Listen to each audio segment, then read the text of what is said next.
Buenos dias y todos in Madrid. Good afternoon to our viewers around the world. Magandang gabi po sa mga nanonood sa Pilipinas. I am Consul Adrian Cruz of the Philippine Embassy in Spain, and I welcome our viewers to the Philippine Embassy in Spain FB Live webinar. On behalf of Ambassador Philip Luillier, we are pleased to bring to you this webinar, Reimagining Enrique, Inspiring Historical Fiction Beyond the First Encounter. Joining me at the sidelines is Consul Michael de Jos. And in this webinar, we are going to take a closer look at the historical facts, the myths, and the legend of the man who is simply called Enrique. The Philippine Embassy in Madrid is proudly co-sponsoring this webinar with Tahanan Books and the Magellan Elcano Study Center of Partido State University in Camarines Sur. I would like to introduce my co-host. She is a communications practitioner, urban sketcher, and storyteller. Her professional experience started with established creative agencies before she moved to consultation work for nonprofit organizations like Galing Pook Foundation, Culture Aid Incorporated, among others. She is presently working as a marketing manager of Tahanan Publishing Incorporated. So dear viewers, mga nanonood, please say hello to Meg Rojas. Hi, Meg. Hi. Good evening from Manila. Meg, how do you feel about the webinar? We're excited. I'm excited to hear from our panelists and learn from the sampling of creative works in literature and film inspired by Enrique. So I'm intrigued on their take on this historical figure. Yes. So we have as our speakers for today. I'll just list them, and then we will give a background before we speak. They are Renny Rojas. Renny, hi. So Carla Pasis. Carla, hello. Kidlat Tahimik. Hi, Kidlat. And Professor Danilo Herona. Hi, Prof. Danny. Hi, Kandian. So we're privileged that Tahanan Books for Young Readers also offered to provide us a short video about Enrique. And what you will see here are pictures from the book, First Around the Globe, The Story of Enrique. I have it. It's really nice. The co-writers are Renny Rojas and Mark Singer, and the beautiful pictures are done by Arnel Mirasol. So, Consul Michael, let's have the short video.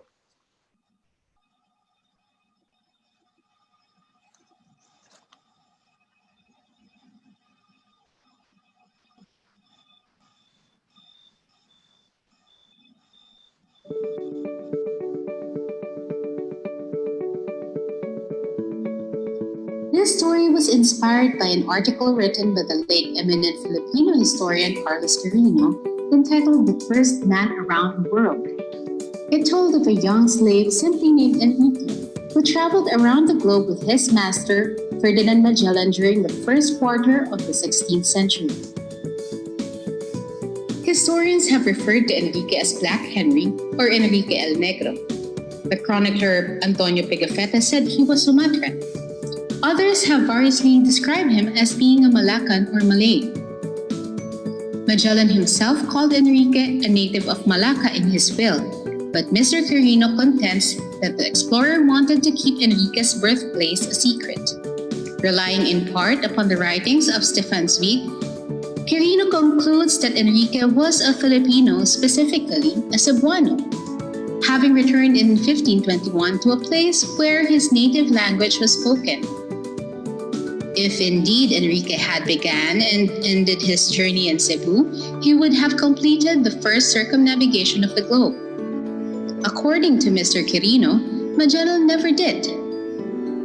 Quirino argues that prior to his discovery of the Philippines, Magellan may have only traveled as far east as Sabah in northern Borneo. After purchasing Enrique in Malacca, he returned to Europe traveling west. When he set out from Spain in 1519, he continued to the west, going only as far as Mactan, Cebu, where he died. That gap between Mactan and Sabah would deprive Magellan the credit of being the first man around the globe. The Basque Sebastián del Cano, who completed the homeward voyage after Magellan died, is said to be the first person to make a continuous voyage around Europe. But Del Cano did not return to Spain until a year and a half after Enrique returned to Cebu. So it would be by default that the slave, who was probably unaware of his own achievement, was the first man to circle our planet. Although Enrique's origins may never be established, we can safely say that he existed. We all know that he was a loyal servant, fought side by side with his master at the Battle of Mactan. By all accounts, Enrique and Magellan had a special bond. Ian Cameron, in his book Magellan and the First Circumnavigation of the World, claims that Enrique later conspired against the Spaniards because they betrayed his beloved master at the Battle of Mactan, having left him for dead. Today, however, the contemporary research of Filipino historian Dr. Danilo Madrid-Herona asserts that Enrique conspired with the local chiefs of Cebu to avenge himself on Magellan's designated successor, Duarte Barbosa, who refused to grant Enrique his freedom even after his master's untimely death. According to Dr. Herona, the massacre of Spaniards that resulted further pushed this Asian slave to drift into the realm of mythology. We may never know the truth about Enrique, but as publishers living in the Philippines, knowing how Filipinos have always traveled far and wide, we found the story of Enrique the First Balikbayan to be an interesting and not impossible yarn. In creating a picture book based on Mr. Quirino's account, we saw an opportunity not only to entertain young readers, but to acquaint them with the role of the Philippines in the Age of Discovery. We hope that through this book, they will learn more about our amazing world, just as Enrique did.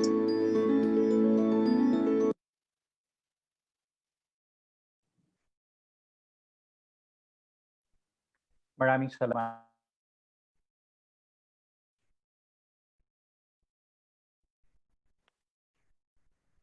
Muted, sir. Muted.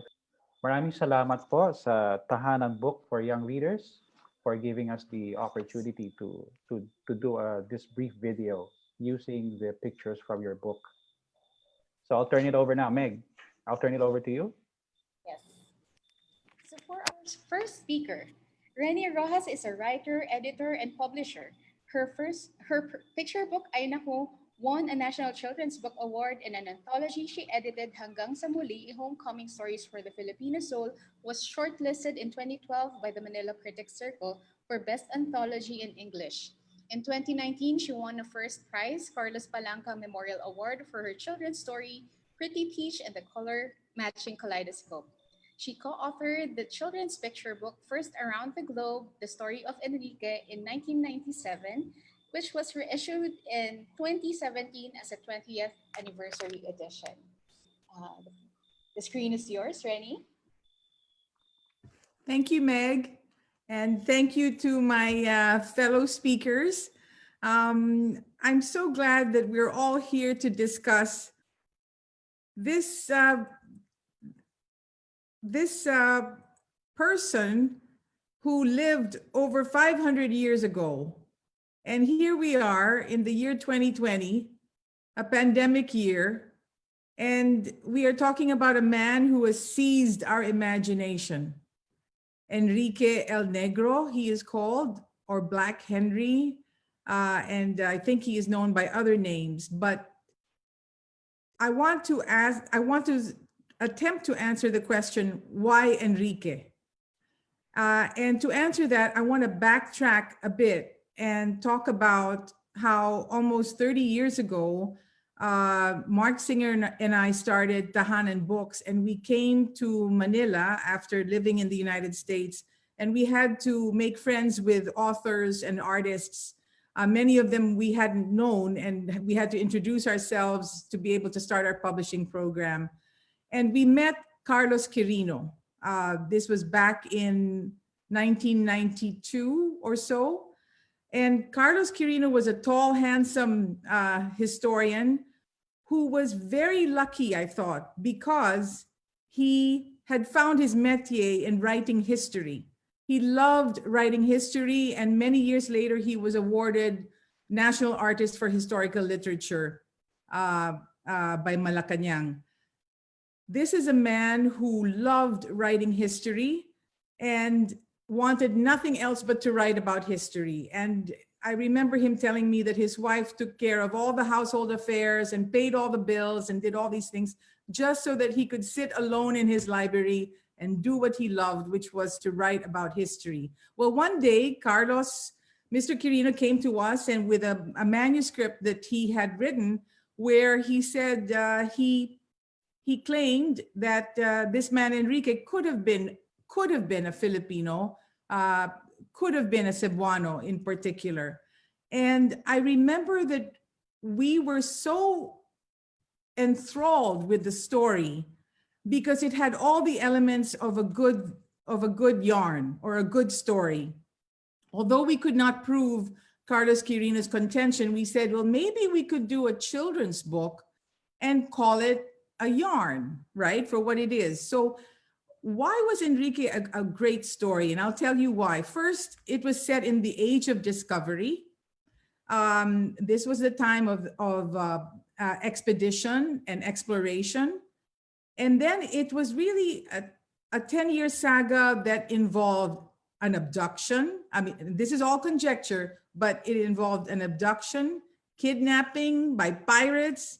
Enrique was then sold to the slave trade and sold in Malacca to Magellan.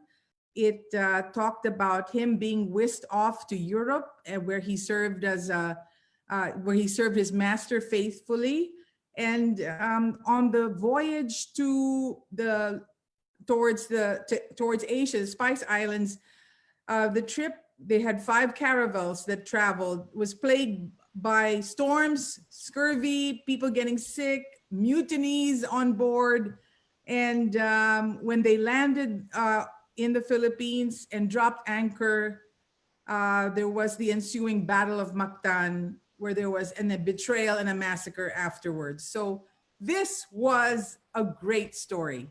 And it was illustrated by Arnel Mirasol. I don't know if you have the picture of Arnel, and who had used himself as a model for illustrating the character of Enrique on the cover. So there's Arnel,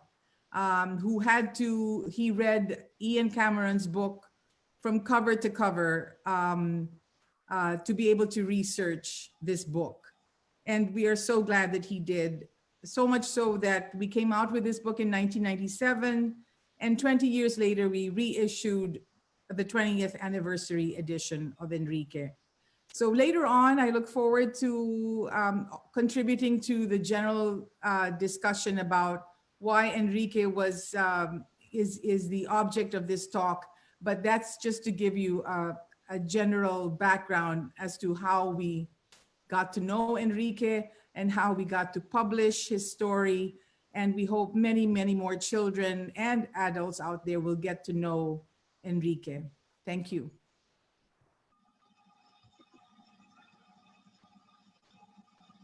Thank you, Rennie. It was really very, very good of you to come up with this idea for a children's book, because we really need to teach our children something about history. And Enrique really is a good place to start because it stirs the imagination. Thank you for that. For our next speaker, we'll have Carla Pasis. She is a writer of children's books and young adult novels. She is a retired faculty member of the Literature Department of De La Salle University. In retirement, she continues to write, paint, and garden in her house in Laguna, where she lives with her 3 dogs and 2 birds. Carla? Good evening, everyone. I'm sorry I had to change venue because my 2 birds were stuck. We're getting very active. Okay. Anyway, in the same way that Rennie, I read the same article that Rennie did, the article of Carlos Quirino. I think it was printed in the Inquirer. And that immediately I said, oh my gosh, I have to find out more about this boy. Only because my motives were different. Say the same in that it is an adventure story, so it is a perfect how do you say, it's a perfect topic for kids, or not topic, framework for a young adult novel.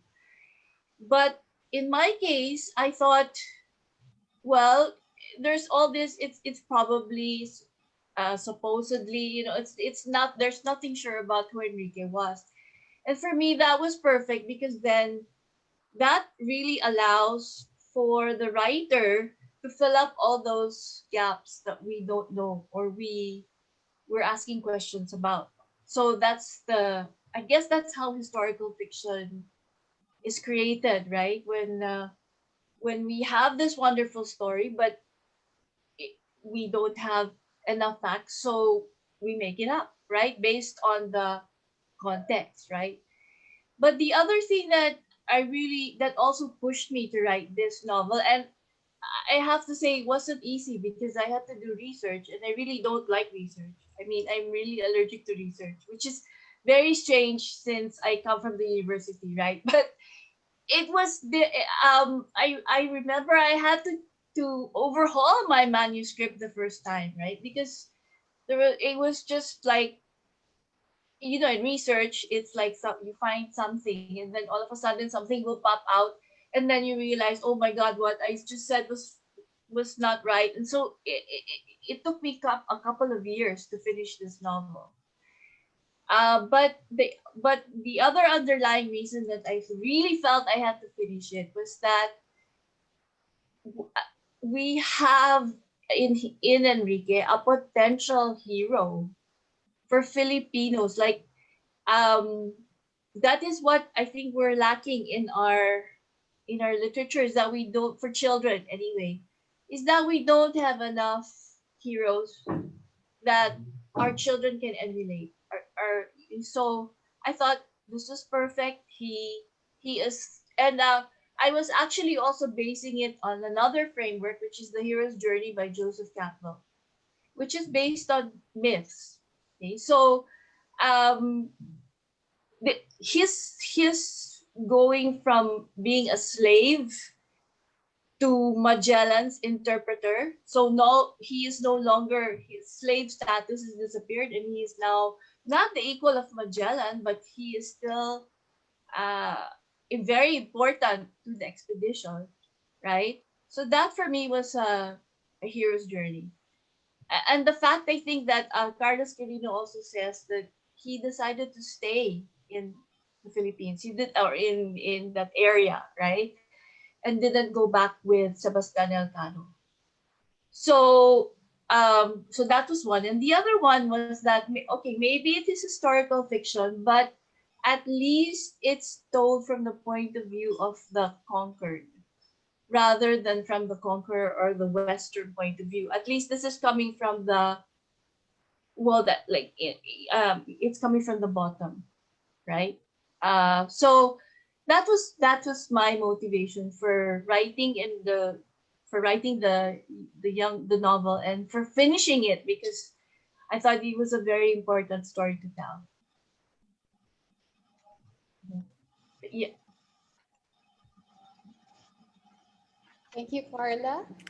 Ayun. So, nalaman natin na based on our two authors. So, both wrote for children. Yung isa is for younger children, so picture book. And then yung isa naman is for young adults. Nakita natin na both of you were inspired by Enrique as a potential hero for children.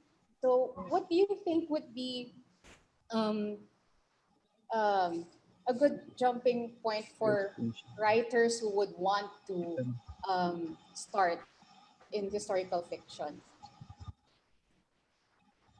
Rennie, go. Oh, okay. Carla, go ahead. Yeah. Well, I think that, they should have an interest in history, right? And should actually go beyond and start how do I say? Yeah, an interest in history, and then a desire to know more about their country, know more about their past, know more about actually people who are not well known, right? We should go beyond Rizal and Mabini and Marcelo H. Del Pilar, and start looking for all those uh, many other heroes that because they're not they didn't die or they didn't fight the Spaniards or they still are heroes, right? Like I'm sure in Ifugao there are so many, but they're not being told, right? In Bicol, I'm sure there are many heroes there that whose stories are not also being told simply because uh they didn't die. So I mean, because well, our definition for hero in Filipino is also very problematic because it says to be a the definition of hero is someone who died for his or her country. That's the definition of hero in Filipino. So yeah, so there are so many more whose stories need to be told, right? Yeah. Do you have anything to add, Rennie? Yes, for those young people who want to write children's stories, for me, there's nothing that beats the power of story. And Enrique's tale has all the elements. In fact, we always thought that the story of Enrique would make a wonderful Disney movie. So I don't know if any Hollywood is listening. Uh, all his escapades would really be good as a Disney film, I think. However, one could argue that great characters, or as Carla says, heroes, are those who practice agency. And for me, one could argue that in this case of Enrique, agency doesn't come into play so much because if we call him the first balikbayan that ever lived, the first man to circle the globe, he did it not because he wanted to, not because that was his goal in life. He did it by default because the winds of history just carried him on this journey, and he ended up allegedly back in Cebu, where he was, as Carlos Quirino claims, where he was born. So in terms of agency, I don't think we have it in terms of addressing the issue of how did he get to circumnavigate the globe. He was an accident of fate. But in all these other instances in his life, there was an element of heroism that we can visit later on in this discussion. Thanks. Now we have heard from our writers. Conjen, Adi, you may Yeah. want to introduce the next one. Carla, Rennie, thank you. Thank you so much for giving us a backgrounder of Enrique. Yung mga books ninyo, it really inspired me to do some more research. Of course, we will hear the historical background on that kay Prof. Danny later on. Pero one thing that I realized when I was just reading your books, pwedeng, like what Rennie had said, pwede talaga ipasa pelikula ang exploits ni Enrique. And that is why it will be now very interesting to hear from our next speaker. Our next speaker is the artist and filmmaker, Eric Digia, who is better known as Kidlat Tahimik. He is our national artist for film. He has made significant contributions to the development of Pinoy indie films, since winning the International Critics Prize at the Berlin Film Festival in 1977 for his film Perfume Nightmare. Kidlat confesses that filmmaking was his voyage into the Filipino cultural soul. By filming his personal introspections rather than producing box office hits, Kidlat focused on how our colonial legacy makes us ignore our ancient indigenous wisdom. Kidlat is here to share with us yung views niya about Enrique. Siya ang President, Secretary, Treasurer, PRO, and official cameraman of the Enrique Fans Club in Hapao, Ifugao. So, ladies and gentlemen, let's meet Kidlat Tahimik. Film begins after the circumnavigation of the globe. Enrique, the slave of Magellan, now a free man, has returned home to his native village.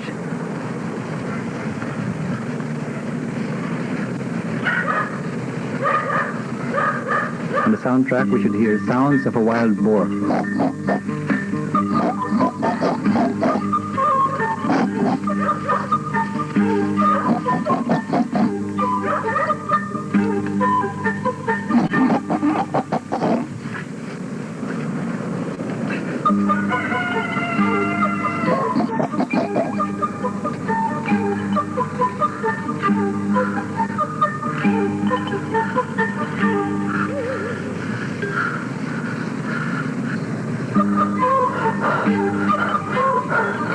The yo-yo is not a toy for Enrique.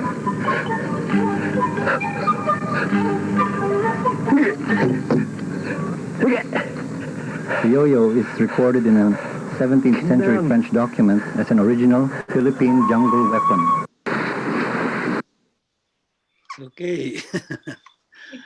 Siguro, most people who have read history books may have all kinds of notions kung anong Enrique na ito.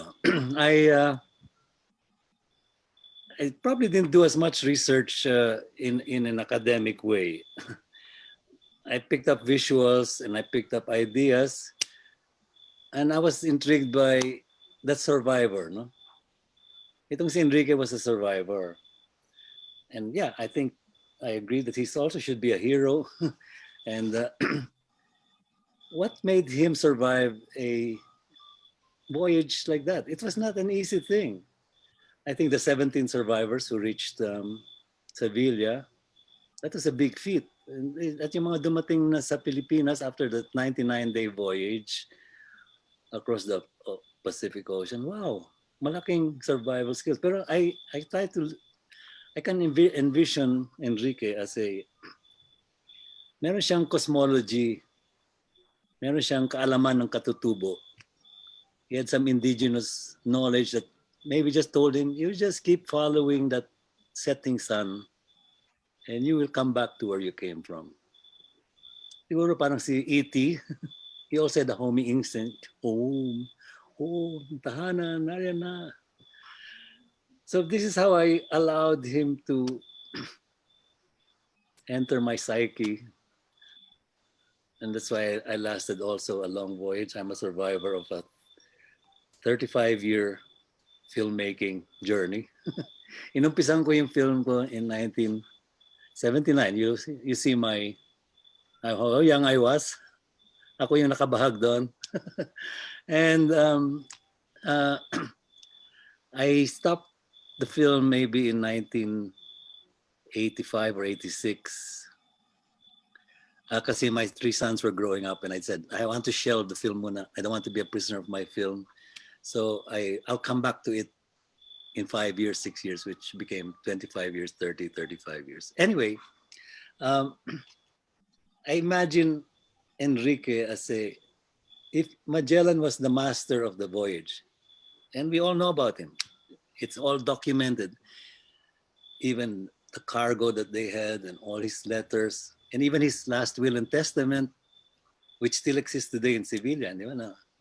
On the day of my death, my slave Enrique de Malacca shall become a free man and shall receive 10,000 maravedis or something like that.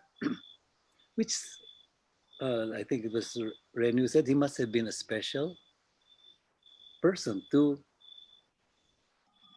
Magellan. Hindi lang siya a slave. And they usually had several slaves. But this one special out, he siningil out niya, oy, I have to give him some inheritance money and I have to give him his freedom. So I think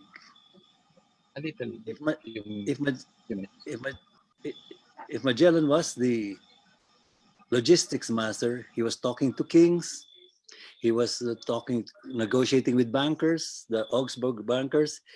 He was consulting university map makers and also consulting with boat engineers. No, Mr. Logistics, siya, pero I think in the end, the spiritual master of the voyage must have been this indigenous person who somehow knew where to go. And maybe in the Tierra del Fuego, with trying to find the place which alley to follow, maybe he made a difference.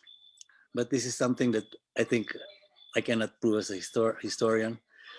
And maybe I always felt that making my story, the historians would lynch Kidlat Tahimik because of my freedoms. So I have him wearing an Ifugao bahag, no? But it's more a tribute to the indigenousness of his and how he survived. Let's take a short clip at how did Enrique de Malacca meet this master slave. Let's look at clip 2 and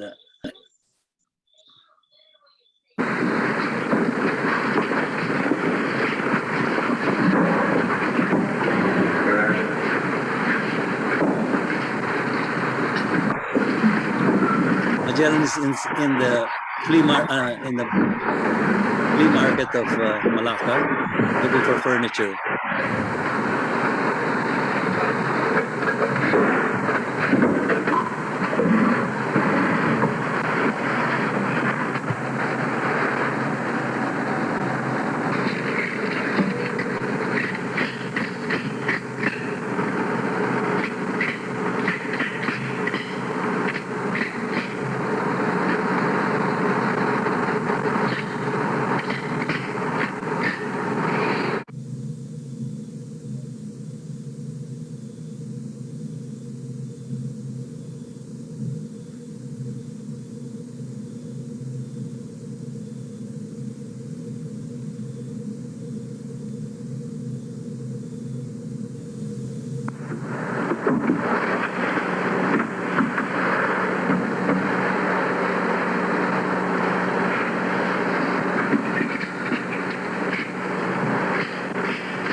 So that's how the master meets the slave in a buy one, take one deal. Okay, I think you begin to see that if I'm at all a historian, I'm a flippant patawa palaro player. So I try to show this accidental meeting between Magellan and Enrique, and which eventually brings us to Europe. But if we look at Enrique as just a slave in the stereotype of that word, no? Yeah, we always think of a cruel master, but just yes sir, master. But I think more and more Magellan must have has realized that deep down this guy was something special. I have a scene where they play chess, you know, and he's been taught chess, and for the first time he beats his master in the chess game. Okay, let's now take a quick look at a little historical clip when the Magellan makes his case for the King Carlos I of Spain.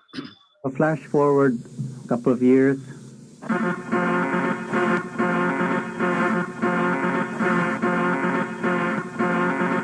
Magellan has quit Portugal because the king of Portugal refuses to finance the big voyage that Magellan now plans to find a western route. He's now in Spain, in Sevilla, and after 2 years he finally gets an appointment with King Carlos I. Like a filmmaker in search of a production, Magellan has not given up so easily. And now he's about to make the presentation of his life to convince King Carlos to finance his galleons in search for new routes to the Moluccas Spice Islands.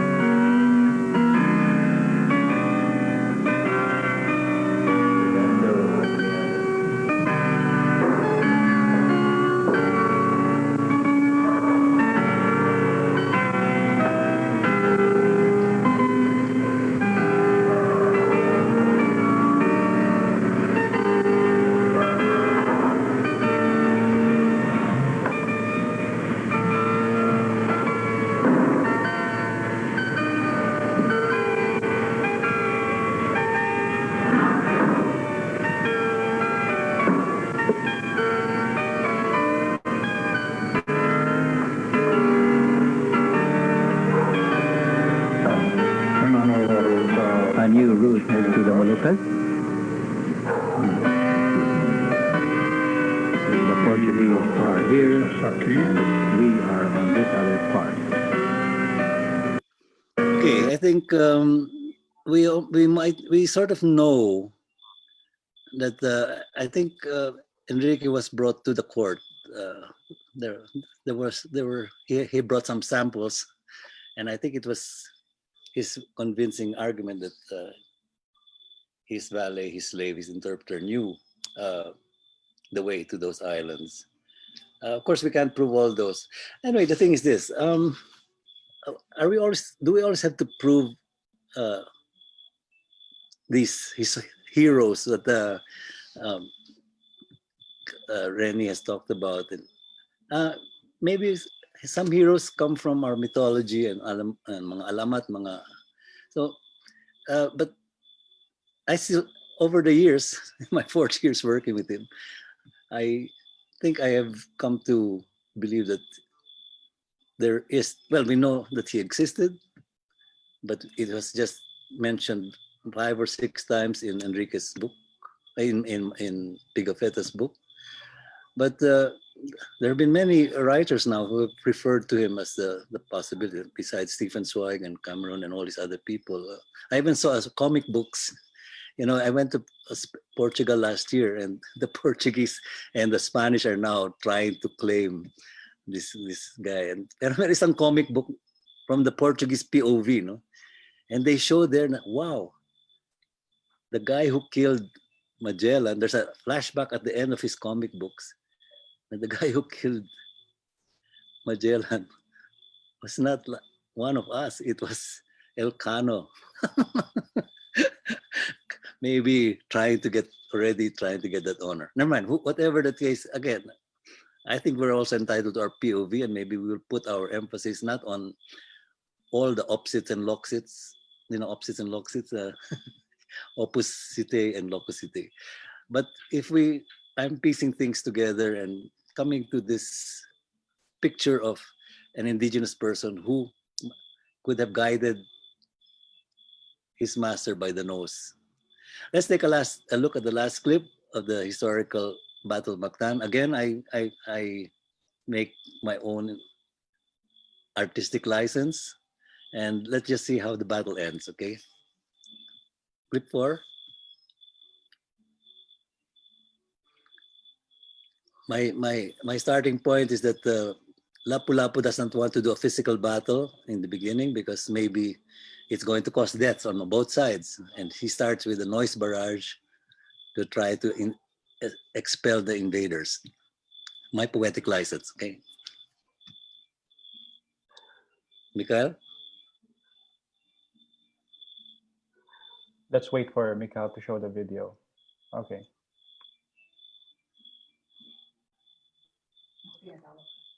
Okay, I'm back. Sorry, we're back. Sorry, na-disconnect lang, technical problems. Sharing the 4th video. Akala ko ako lang maraming technical problems in my head. Okay, we're live na po. Ready, go.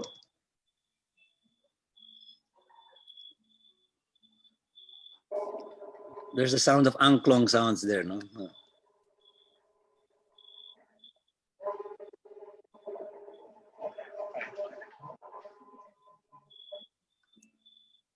There's no sound.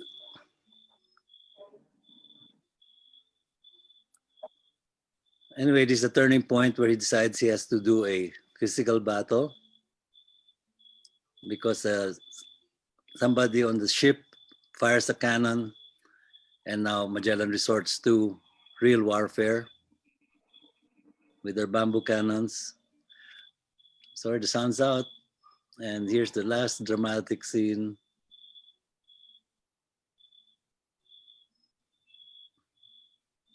And Magellan in my film, his patron saint is San Sebastian. Okay. So in a nutshell, kinapaka pa ako yun. I groped for the story. I had no script. It took me 40 years to find a kind of an ending, and the only way I could end it was because when I started the film again 35 years later. Yeah, I was already an old man. My hair was white. I couldn't play Enrique anymore. By the way, I play Enrique because I'm the cheapest actor available, and I'm also always on call, and I could last 40 years. Anyway, let me just close with whatever we think about Enrique. I think we don't have to always go on a Western, what they call an objective trip, and everything has to be supported by, because we are not the people who recorded things. We are not the people who were anal about recording our history. But we know about him thanks to Antonio Pigafetta. And if we have artists like Rennie and Carla who have fleshed out a little bit, and my own way of fleshing out. As a matter of fact, just let you know, I'm sponsoring a contest for 2021. And it's along that line that the young people are not exposed anymore to our heroes. They know about Spider-Man and they know about Captain America, pero hindi nila alam tungkol sa mga sariling bayani natin, like Makling Dulag from our part or from other parts of the country. But I think at least Lapu-Lapu, I would like to have him honored next year, and I'm sponsoring a contest for that. And finally, one last thing is I have a big project in Spain, in Madrid. I'll see you there, Adrian. I can't divulge the details yet, but in 2021, Kidlat Taimik will tell our version of history in the land of the colonizers. Hoy, hindi tama lahat ng mga sinasabi nyo. Meron rin kaming version naming history. And with that, let me say, let's tell our own story with our own bamboo camera. My bamboo camera is my metaphor for telling the local story. I always tell the young filmmakers, don't copy the stories of Hollywood. Don't let them intimidate you. Just do your story. And so let me film all of you. Have a nice evening. Cut. Meg and Addie, I thought, if you don't mind, I just wanted to say what a small world it is. Kidlat, I don't know if you remember, but when we launched our picture book of Enrique in 1997, you were there at our book launch at the Filipino bookstore, which Lori Tan and Bookmark owned, but it's no longer around. But you had your bahag and you had some musical instruments, and you graced our book launch that day. Well, I was so happy that somebody else was also putting in visuals our superhero. That should be our superhero. Well, hope to see you when you come to Baguio. Definitely. Thank you, Kidlat. Thank you for that. Alam nyo, there's already something forming, after si Rennie, si Carla, and Kidlat spoke about their views about Enrique. Isa dito is si Enrique, napaka-relatable na character. And why? What makes him relatable? And our writers and our filmmaker here have mentioned it already, bits and pieces of it. Balikbayan, para siyang balikbayan. And he's a survivor. And his personality naturally matulungin siya because he became a translator. From a slave, he became a translator. He wears different hats. So parang we all in a interesting way, we all can relate to Enrique. And I think that also makes us want to believe that Enrique is a Filipino, because these are the qualities that make him a Filipino. But we now have, as our last speaker, a historian who can help us maybe set the record straight. And then after we hear his views, we quickly go to the question and answer portion. So our next speaker, Professor Danny Herona. He's a Filipino historian who focuses on the early Spanish colonial history in the Philippines. He authored numerous books and wrote articles on various aspects of national and local histories. He is as a Magellan scholar. He authored the book Ferdinand Magellan, the Armada de Maluco, and the European Discovery of the Philippines. A lecturer in numerous national and international conferences in history, he is also a member of Philippine and European committees on the Magellan celebration and an accomplished historical painter. He is the director of the Magellan Elcano Study Center in Partido State University in Camarines Sur in the Philippines. We're honored to have you, Prof. Danny. The floor is yours.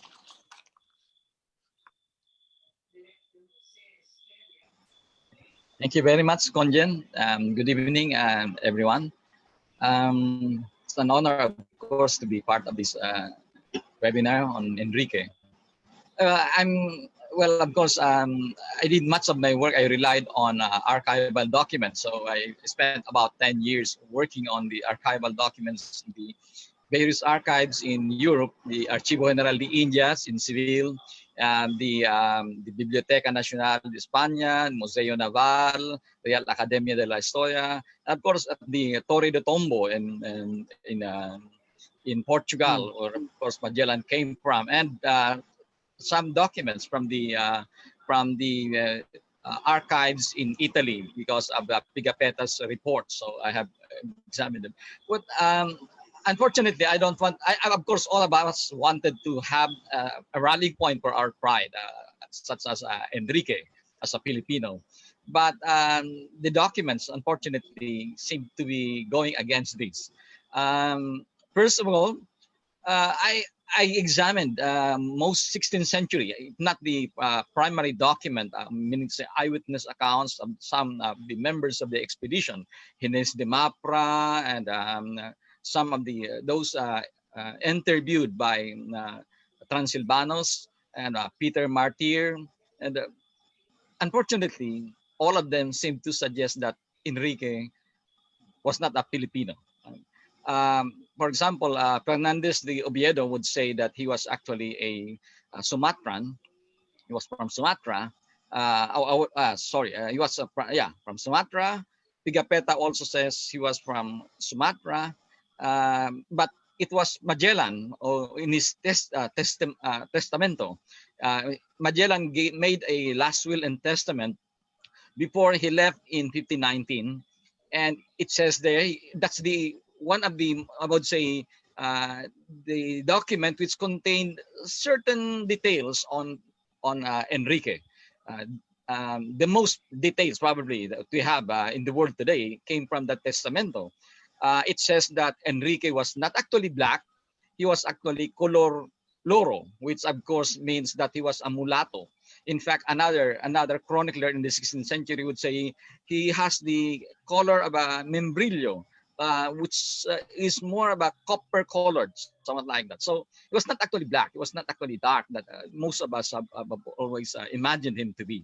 So, and then it says that, of course, it says that he was either from Malacca, although Magellan says he was captured in Malacca. I would say he became a slave of Magellan because Magellan was in the expedition of Jorge de Albuquerque when they invaded Malacca in 1510, 1511. So the rule there is if you capture these people, then they became your slaves. And in my estimate, he was about 17 years old at the time. He was born in 1493, and so he was captured in 1511. So he must have been around 17 years old at the time. And since then, he was brought by Magellan to Lisbon, and then later on, when he transferred to Seville, this guy came with him. But actually, he was not the only slave. He was not the only Asian slave of Magellan. There was another slave, which actually was a woman. And this woman was actually a Sumatran, and at least two 16th century royal chroniclers, among them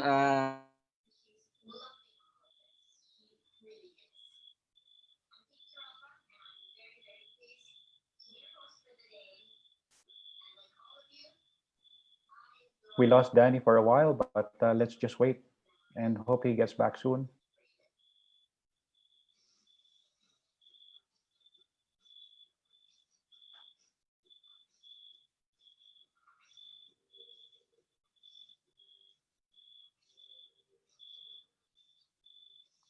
Okay, as we wait for Professor Herona to come back, we just want to remind our viewers now.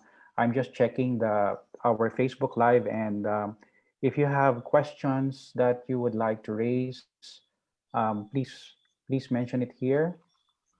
And so far, we already have a few questions, but of course, we will just wait until Professor Danny can come back. Can I forgot to ask this to Kidlat. Um, Kidlat, yung film mo, matapos na siya, hindi ba? And then I understand you showed it in 2015 In Berlin, yeah. in Berlin. Yes. How Yeah. was the reception to that movie? Perhaps you can share it to us. Well, I didn't see many walkouts in film festivals. A lot of people walk out because they want to go to see other films if the film is bad. No? Okay. Pero I won the Caligari Prize at that festival, and at least one critic said, "Yeah, because please, I know it was Rennie, I think, or who said that, or that maybe a Disney film should be made." And I think at some point maybe why not spread the word, no? But you can see that my film is very, very personal, and it's a very no budget film. Pero the audience, as one critic said, this is the kind of film that you have to let go halfway into the film and say, I'm going to let this director take me wherever he takes me. I'm not going to expect a jajan ending, you know, the kind of riding into the sunset. And I think that's what most people did. But actually, 2021, I already have 7 versions, which when I started 79, but then I already have 7 versions. But now I think 2021, I'm going to say goodbye to the film and come up with a film that maybe my mother could understand. Kung minsan kami mga indies, hindi kami maintindihan. Not because we're trying to be obscure, but just because our film language is not the same as the usual thing that you see in a big production.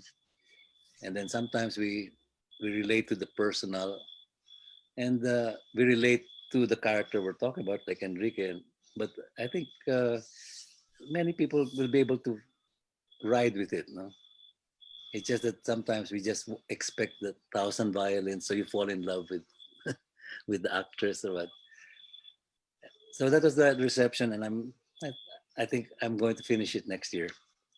That's You good. know, That's good. Adi, I just wanted to say that we are all aware about the 500th anniversary next year of Magellan's Landing, but it was Kidlat that reached out to Carla and me months ago, and he actually sent us his film, and it's a wonderful film for anybody who you know, is privileged enough to watch it. Go watch it. It's just marvelous.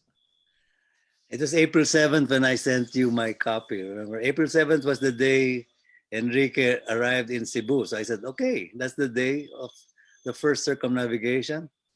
Anyway, next year I'm going to preempt the Spanish because they're going to celebrate 2022, di ba? But I'm going to have a big exhibition in Spain, and I'm going to say, hey, have you heard of a guy called Ikeng? Huh? Did you know about this guy? And you can all fight whether it is Magellan or Elcano who deserves it, but maybe there's a little piece of, whether you call it history or a legend, it might be interesting to hear this side, because that's what Stephen Zweig and all these other writers have written. That, hey, this guy could have been the first person to go around the world. And I like to ride with that, even if we can't prove it. Yeah. In the academic one.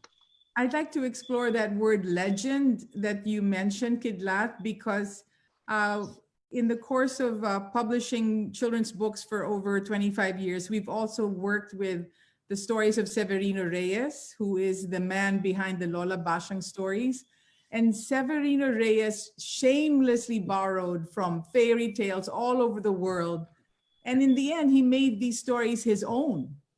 So the story of Enrique to me is like there is an absence of truth in the middle of it all. We don't really know what his nationality is, but because there's a gap and there's an absence there, anybody can project their own interpretation, right, into the life of this man. So I think that's the beauty of Enrique. We can just project all our aspirations and what we think he should be, because he is many different things to many different people.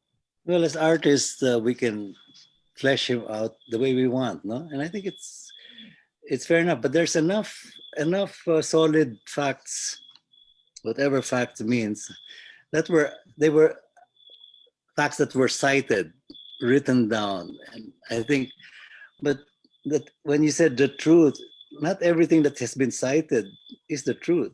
The absence does not always.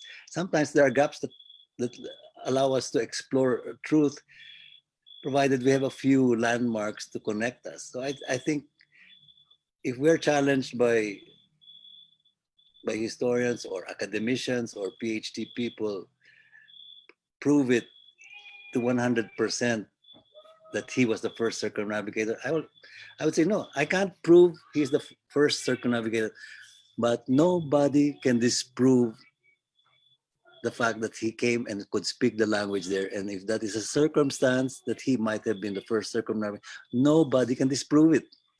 And as an artist, that's where we go on.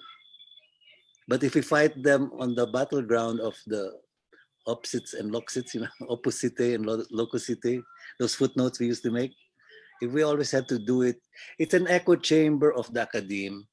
And I'm not disparaging Danilo, no? I'm just saying that it's their echo chamber. And we're freer to enter and combine different echo chambers to tell our stories. But I think making our own heroes, at least to counteract those heroes that Hollywood is overdosing us with, I think Duterte should fight the drug war on the films. I think that's the biggest drug are the Hollywood films that just make all our children forget the Lola Bashangs, or even if Lola Bashang is not the right story, but at least we don't have any attention on our local heroes. Please, and we just left it to. Yeah, Kidlat, Pardon? please indulge me on this, Kidlat. But what I'd really like is maybe I'm really curious how the viewers are starting to think of who Enrique is and what is the image that they have when they try to see who Enrique is in their minds. No, Kidlat, you are the first actor, I guess, Filipino actor who portrayed the role of Enrique. So you will be already there in the Hall of Fame. But I would like to encourage the viewers also later on, because this is the webinar doesn't end here. I would like the viewers to just share their thoughts also about how they found the webinar. So I'll take the cue from Rennie. If there will be a movie that would be shown that would feature a movie on Enrique, who do you think, and I'm sharing this to the viewers, sino ang sa tingin ninyo ang Pinoy actor na pwedeng gumanap sa role na Enrique? Of course, we have Kidlat already there. So maybe let's just do a voting of sorts, and then who we get to vote, who are the names, we'll capture their faces and then share it to everyone. There's an interesting comment here, no, made by someone who is watching, si Bayani Abarientos. Tama po si Sir Kidlat. Si Enrique of Malacca ay hindi ordinaryo na slave. May alam siya sa cosmos. Isa po kasi sa karanasan ko bilang mandaragat. Ang bayaw ko na nakasama ko sa pangingisda. No read, no write siya, subalit may paraan siya para malaman kung nasaan ang reef sa gitna ng dagat. So, actually, I would like to point out to everyone, yung mga nanonood sa atin ngayon, they come from different fields, different areas. Meron po tayong nanonood ng mga historians. Meron din po mga estudyante. Meron din po talaga nanonood na zero knowledge about Enrique. At interesting din po ito, pinoint out, huwag natin kalimutan na si Enrique ay isang marinero. At siguro nakaka-relate ito sa lahat ng mga seafarers natin ngayon, no? Carla, when I was reading Carla's book, she really depicted the situation that is happening there and how bad was the situation is on the boat. So I could just begin to imagine, nakaka-relate din siguro dito yung mga marinero natin ngayon. Maybe Carla, how did you feel about writing about this? No, when you were trying to describe the situation of how it was 500 years ago. Could you share us your thoughts when you were doing this? Well, that's what I had to do a lot of research, right? And even my illustrator, because the chapter book is actually illustrated, and even the illustrator Mel Silvestre had to do research on what the galleon looked like. And I don't think it was even a galleon. I think it was Caravella. Caravella, yeah. Okay. Then the parts of the galleon. Even I had to do that research. The parts of the galleon, each what was on the galleon, how it, all these technical stuff. But yes, what our viewer said, I did also research on our own the situation in the area at that time, where everybody was like we're all seafarers. They would actually, if I remember right, yes, they knew where the sand bars were. They all knew where the coral reefs were. They could navigate in the dark just by looking at the sky. And they traveled by the shore, but very near the shore. So and there were also a lot of pirates around. So so it was really logical that Enrique could have been captured by pirates and brought to Malacca to be sold, right? So yeah, so it really, the fact that he's a saint, that he was very familiar with the sea. Ang ganda ng question coming from a marinero, no? Yeah. Because we are really a nation of seafarers.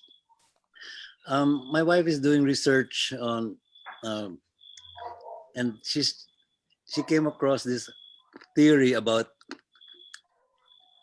there's the old Bellwood theory that the Austronesians came from China via Taiwan and then to the Philippines and then spread out because of our seafaring abilities. No, seafarers have a very different set of values, and I think that's where Enrique became a survivor and became very valuable to his master. I can imagine that Magellan is trying to look at his charts. He's trying to do all his mathematical calculations. He's consulting with his navigators. But he's just watching this guy who just knows, itong daan, dito tayo dadaan. Because he tried to follow up on those, on the Austronesian seafarers. There's a book, Katrine, was the book East is Eden. Eden in the East, Katrine? Eden in the East by Oppenheimer. Okay, now I'm sounding like citing a book, but I think this is, I can also cite that for those who are academically interested, as a nice background to why Enrique is such a survivor in the high seas, no? So there is also some academic backing to our artistic creation of characters like Enrique. We are a nation of seafarers, period. Ang ganda na ng discussion, no? now. Parang very insightful. Now we have Professor Herona back to continue to talk. Ayan, let's listen to the facts ulit. Yeah, thank you, Megs. Yeah, as I was saying, of course, I base my findings on the documents. That's what we are trained for as historians. But then the question is, where did this belief that he was a Filipino or he was a Cebuano? I think that's the crucial issue there. Where did it come from? I think that came from a certain misconception. What Carlos Quirino did was to justify that particular misconception, the belief that okay, there is the that he was a Filipino, and then what Quirino did was to provide certain explanations why he was a Filipino. But then the question is, where did this belief that he was a Filipino come from? I think it came from the misconception during the communication of Enrique with the people there in Suluan and Limasawa, and of course later on in Cebu, because they said that Enrique spoke and these people understood. But what most Filipino historians had interpreted is that because the natives of the Visayans understood what Enrique said, seemed to suggest that he was speaking a Visayan. But that is not actually the case. Enrique, I'm pretty certain, was not actually speaking Visayan.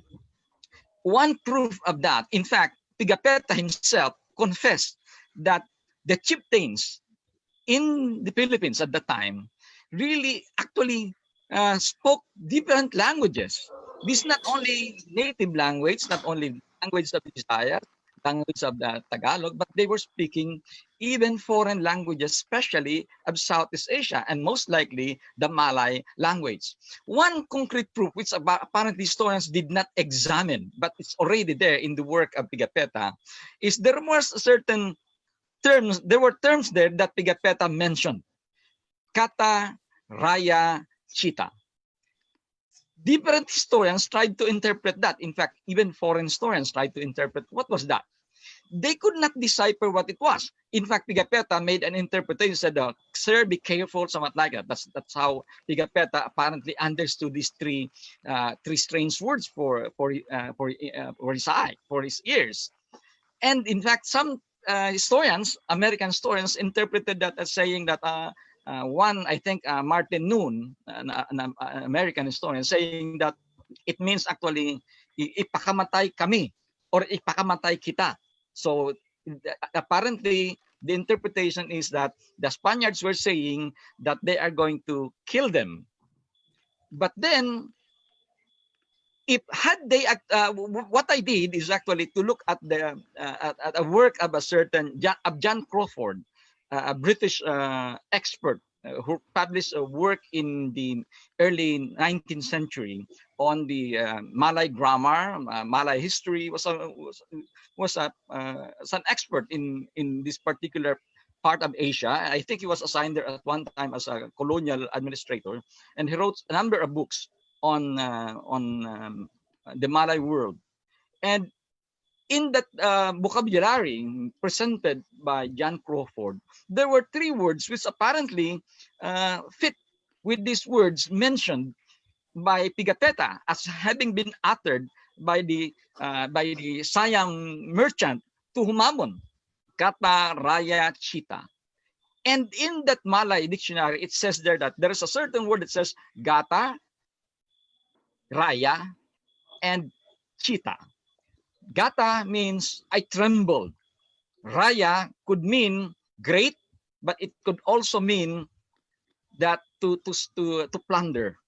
And then Chita is almost equivalent to our Tagalog word kita. So apparently, what this Siam trader was saying was actually, I fear that we are going to be plundered by the Spaniards. We could not decide. I was also deciphering that using the vocabularies written in the 1600s in the Philippines by the different Visayan vocabularies, particularly Mentrida, San Buenaventura, Lisboa. They do not exist in the Philippine languages. So it shows, therefore, that the language used even by the interpreter of Humabon was actually Malay and not Filipino. And even Enrique was not speaking in Visayan language, but apparently he was speaking Malay.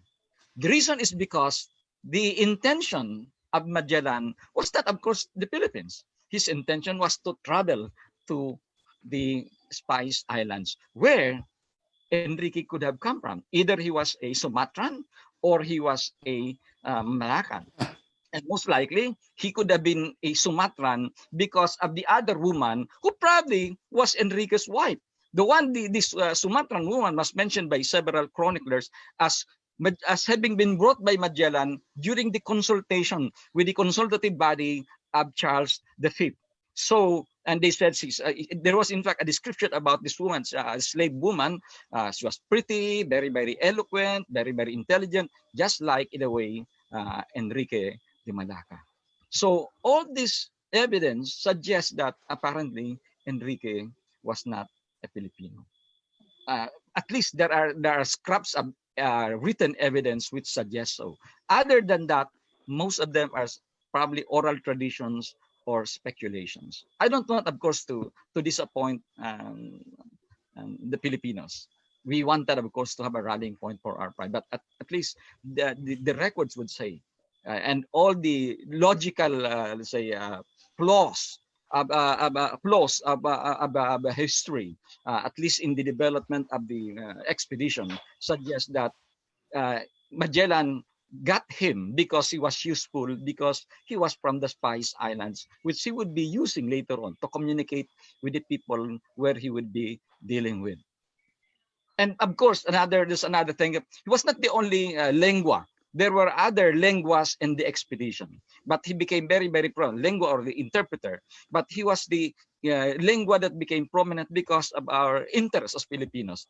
And as I said, the belief that he was a Filipino apparently came from the misinterpretation in that in the narrative of Pigafetta, and other narratives says that the natives understood him. So early historians interpreted that to mean that he was actually talking in the Visayan language, when in fact, as I said, it appears it was not so. Even Pigafetta, even John Crawford say, oh, no. The early chiefs in the Philippines actually spoke different Asian language. In fact, Tome Perez, a Portuguese chronicler in the 15th century, in the early 16th century, was saying that there was in fact a community there in Malacca named Lozoes or Lozonges, people from Luzon, which of course at that time in the 16th century, when they speak of Luzon, they could also mean Visayans. And there was a community there who were traveling almost every year, would go to Sumatra, would go to Borneo, would go to Malacca, but they were mentioned as coming from Luzones. And of course, even during the expedition of Magellan, they captured there a certain son of the chieftain of Manila was going to Sumatra and going to Borneo. So the natives at that time were not actually confined to the Philippines. They were traveling all over Southeast Asia. And even archaeologists would suggest that one of the perquisite at the time of native chiefs is that they could speak foreign languages, because if they can speak foreign language, they could deal with the foreign traders, and therefore it enhances their authority, their power, and their power to negotiate. It also enhances their prestige among the natives. Just like today, if people could speak foreign languages, even in the locality, their prestige seems to rise. And at the time, that was also the case. One of the elements, of course, as I said, of prestige at the time was, of course, their knowledge of foreign languages. So, as I said, that is how proudly Enrique was. He was not actually a Filipino, and he could not speak, the way I look at it, the Visayan language.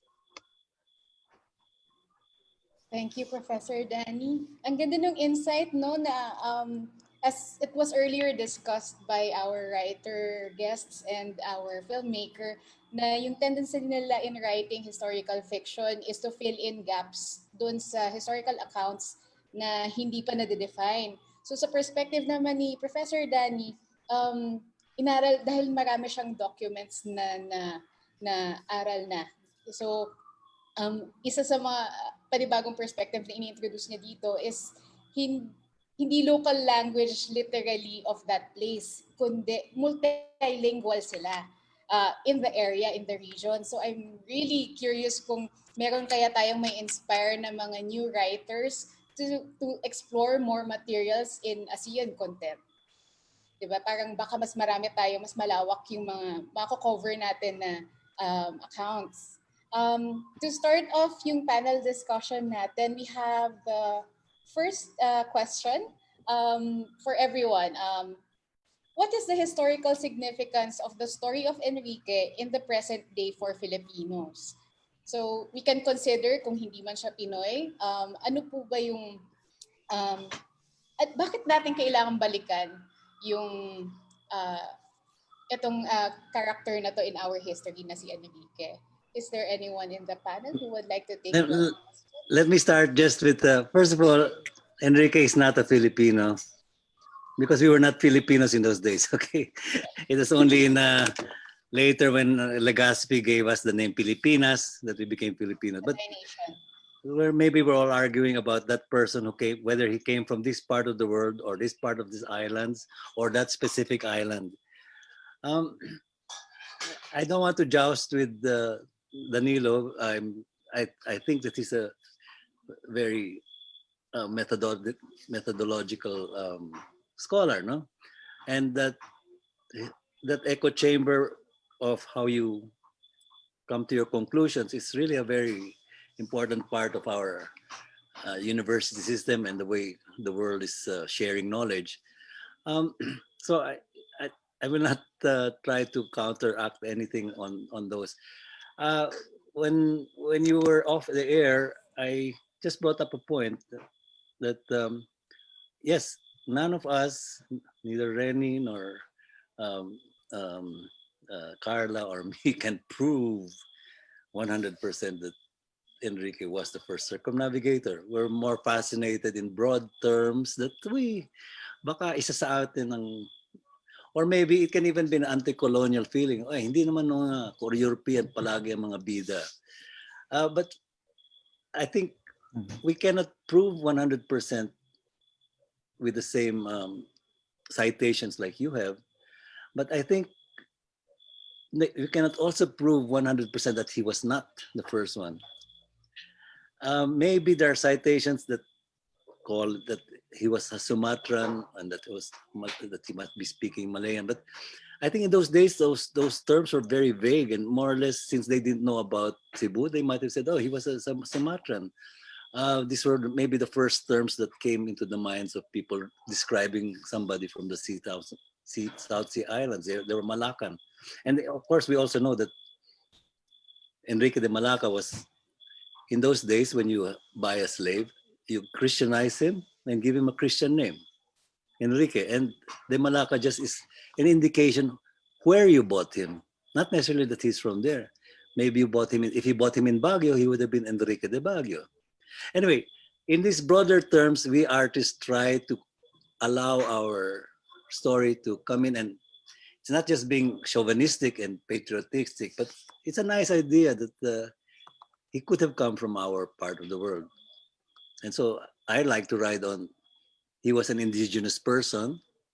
So I don't stick to the Cebuano indigenous, and I, out of poetic, we'll call it poetic license, or maybe just dilettantic filmmaking, I allowed him to wear a bahag, no?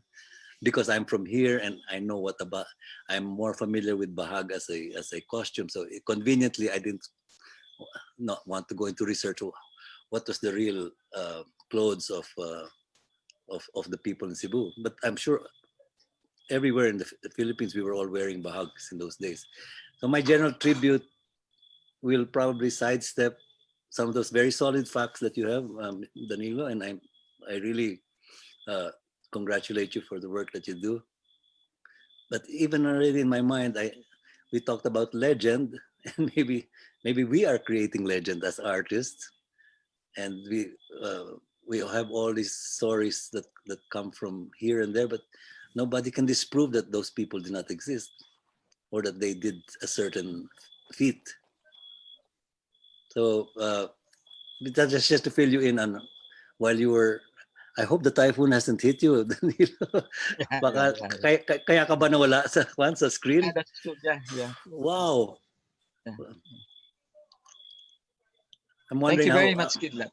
Yeah. I was like, my imagination is that since Enrique came from the land of typhoons. He must have been also one of those survival Yes. capacity of his was How I wish it was a surviving Bicolano. so many typhoons. I don't know. That's true. That's true. Yeah. Yeah. Yeah. Maybe Well, kid that. It was clear in Magellan's testamento that he was actually captured. He was not bought. He was captured. So I suspect he must have been he was captured in Malacca during the Battle of Malacca. So that's but I would agree with what you said. It's for us historians, we cannot have a very very definite conclusion. Also, it's a possibility that he could have come to Malacca. He could have come through Sumatra. He probably came from the Philippines. It's possible.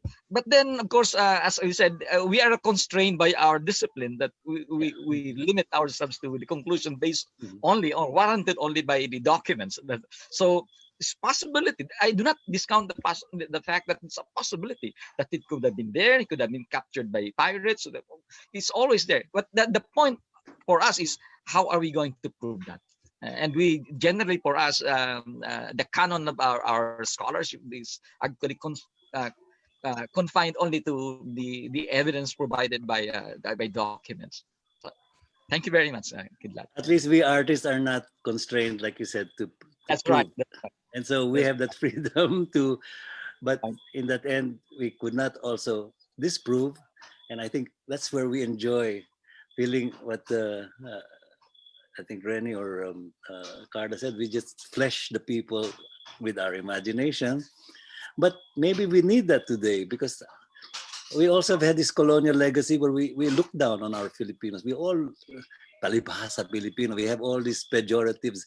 And because that's from 450 years of, what did Chitang Nakpil say? 350 years in the convent and 50 years in Hollywood. So we have this crazy mixed up thing. And people who see me in Bahag, I think a lot of people say, "Uy, that guy is uncivilized." But I wear my Bahag with pride because I think there is a lot that we can still learn from them to help put our world back in balance. No? And that's why I like to honor Enrique as somebody who has this survival and his indigenous wisdom. And whether he was the guy that we are talking about or that specific person, I think these indigenous assets of our people, our seafarers, our local people are very important to pass on to the kids that are in the book and the young readers in the book of Carla. And in my case, I think I survived 40 years on this because I was the kid who was so interested in the story. Kidlat was the Kidlat who followed and stayed with it. So we are reaching out to other readers, and at least thank you for at least agreeing that maybe there is that possibility. Thank you. Yeah. I would like to ask a question of Let me have one. I'll just one bite.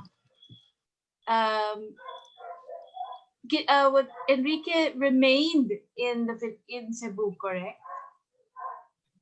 So Carla, that's one of the things that maybe he was from that area because he stayed in Cebu. He didn't go back to Spain or elsewhere.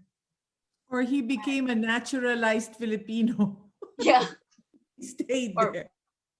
well, actually, Carla, based on documents, there were actually at least 8 members of the Magellan expedition who were left behind in Cebu.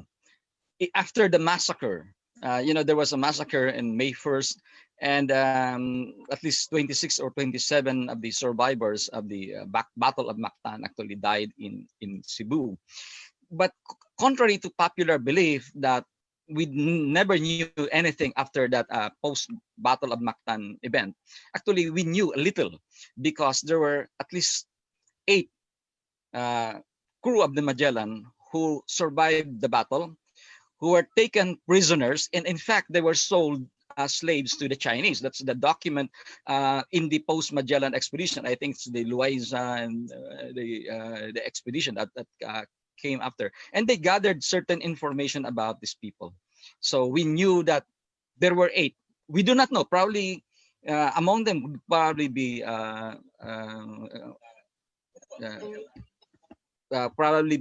Enrique, but we don't really know. Also, the issue about the fact that Enrique could have been the traitor and one who betrayed the Spaniards by telling the chieftain of Lapu-Lapu or Humabon that they ought to kill them. But we do not really know. Although earlier on I subscribed to that, but by reading again the text and other testimonies rendered by the crew of the Magellan, because upon their arrival in Spain, they were asked by Charles to render certain testimonies about what happened to the Magellan expedition, and few historians have just begun looking at these things, and it appears that I have doubts whether it was really Enrique was responsible for the massacre.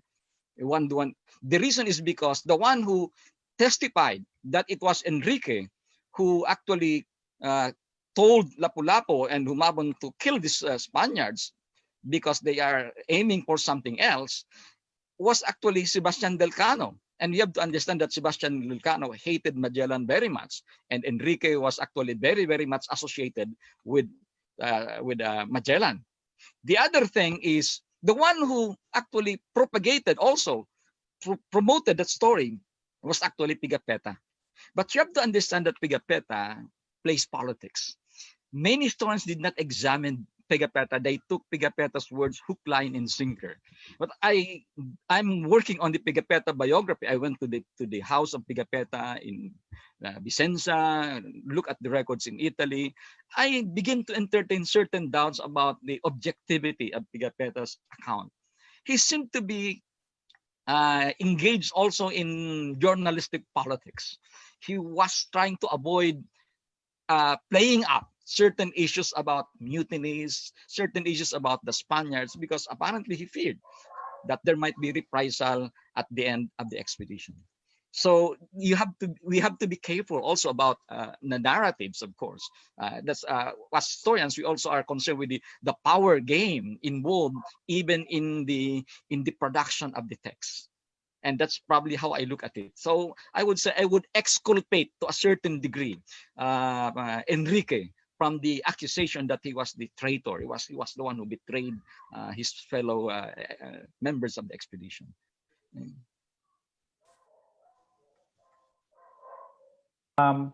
There is an interesting question here from Antonio Sanchez de Mora, and I think this was partly answered by Professor Gerona. The question is addressed to you, Prof. Danny. Please give us your opinion about Enrique's treason in Cebu. I think he assumed that he should be liberated, but was not so aggressive against the survivors. Yeah, Conjen, if I may answer it. We have to understand that, first of all, Duarte Barbosa, whose identity is not very bad. Historians seem to confuse Duarte Barbosa with Duarte Barbosa who wrote O Libro de Duarte Barbosa. It was a book written in Southeast Asia, published earlier than Magellan's discovery of the Philippines. It was published in 1516, and it provides a wide perspective of Southeast Asia. In fact, in the Libro of Duarte Barbosa, it already mentioned of Tindaya or Samar before Magellan ever landed in the Philippines. So about 3 years before 5 years before the landing of Magellan here. So there were two Duarte Barbosa. One is Duarte Barbosa who wrote the Southeast Asian account, and the other one was actually Duarte Barbosa, who became the successor of Magellan.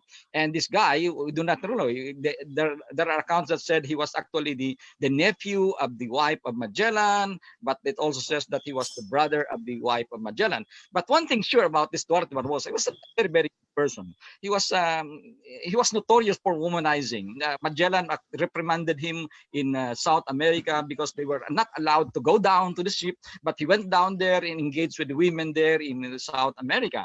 And also the other reason is this guy was also responsible, probably. In fact, Peter Marty was actually putting the blame on indirectly to Duarte Barbosa, because they said the reason why the people of Cebu killed the Spaniards was not was actually more of the crew engaged in womanizing, and the husbands, probably the brothers of the Cebuanos, did not like it, so they exacted vengeance by killing the Spaniard. But then the idea that Enrique was the one responsible apparently was not. I suspect that. I doubt that. And Dr. Antonio Mora's question says, apparently that's true. There was in the Testamento of Magellan, it says that once I died, then this guy will be freed. Enrique will be freed. And some of my colleagues here were right in saying that he was a beloved of Magellan. In fact, in the expedition, Magellan did not call him a esclavo. In the expedition, Magellan referred to him as a criado. So in the official account, because there were designations in the crew of the expedition, he was designated as lengua e criado del capitan. So he was a criado, not a esclavo.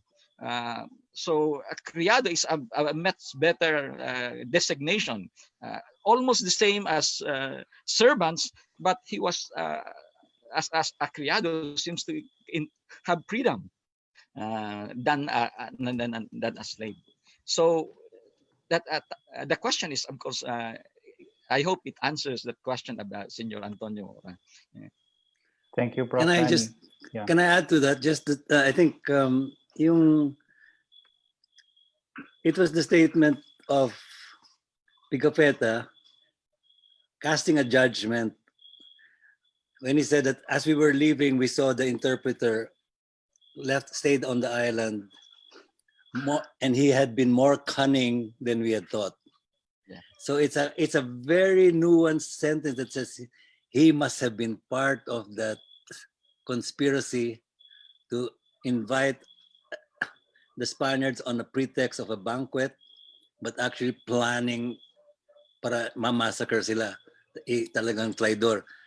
We don't know. As a matter of fact, yeah, there have been speculations that pag nalasing na yung mga sailors, ang magagandang mga Cebuano, and Barbosa, now this is the first time I hear Barbosa was a womanizer, siguro that led to a kind of a brawl, and it ended up like that. It may not have necessarily been a massacre, but maybe Pigafetta did not know he had a responsibility because he was recording history. Basta sinabi niya, yan pala, ganun ka pala.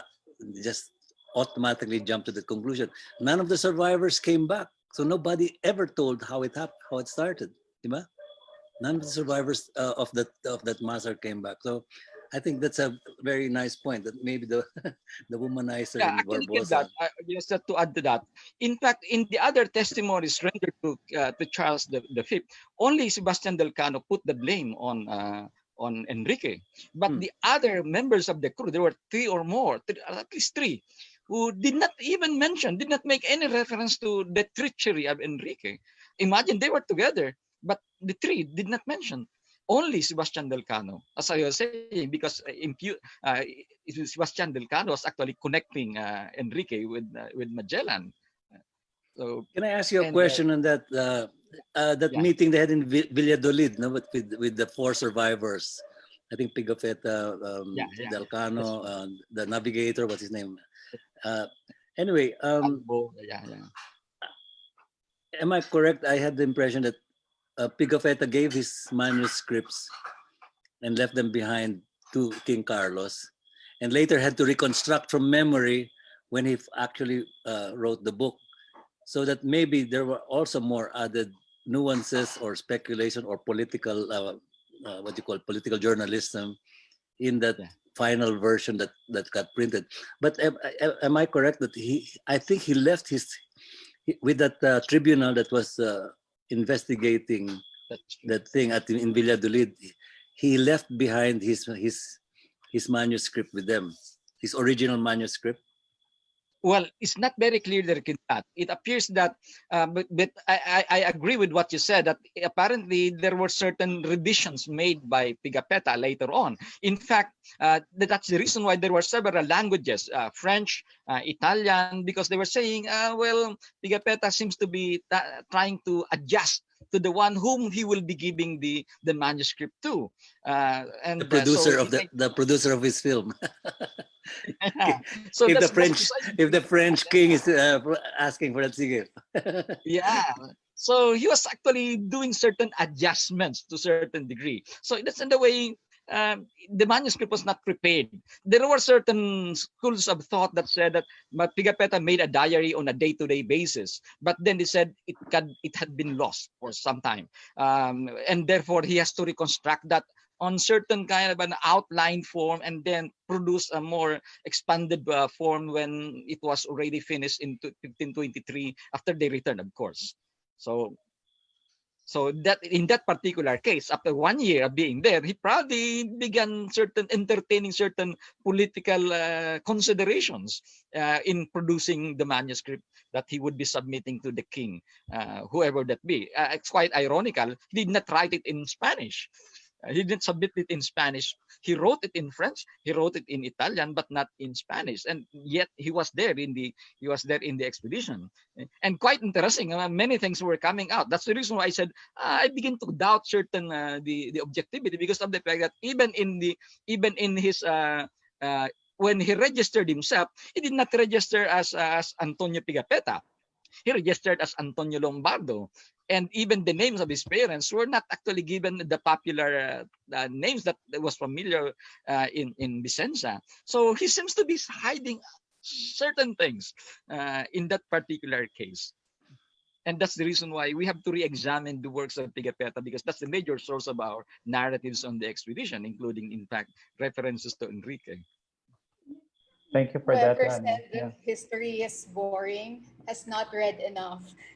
There's so much historical chismes. That's true, Megs. Thank you, Megs.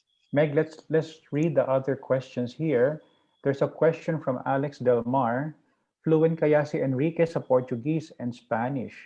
Or meron pa bang ibang wika na fluent siya? That's one question. Connected to that, there is a comment from Paulina Romero. She says here, Anthony Reid mentions that in Malacca, there were harbor masters assigned to different trader groups. Malay speakers were assigned to those from the Moluccas, South Sumatra, Borneo, and the Philippines. This shows that the traders from the Philippines could converse in Malay. So is it possible Enrique could still be Filipino by language alone? Yeah. So who can comment on those questions? Well, maybe in those days, classification of languages was not even very, very precise. And if for a European hearing the Malayans or the Cebuanos or the Samareños speaking, it all sounded the same. I think that's why we're referring to, at least he could be an interpreter, and that opens that possibility that he really knew the language. Where did he pick it up from? We don't know. A lot of historians try to downplay Enrique by saying, well, there was a Cebuano colony living in Malacca.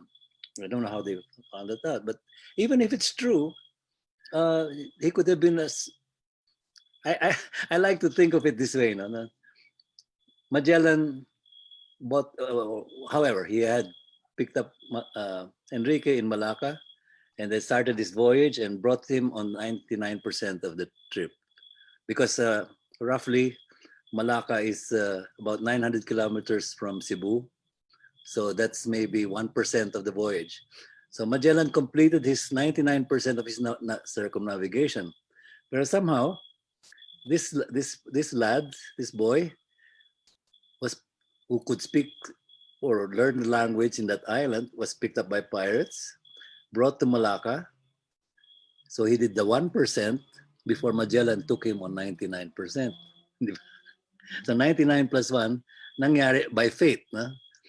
But this is where we're playing on as artists. Na we like to let that ambiguity become a source for our inspirations. Whereas the job of Danilo is to really look for the specific fact, make his building blocks, and come to their conclusions.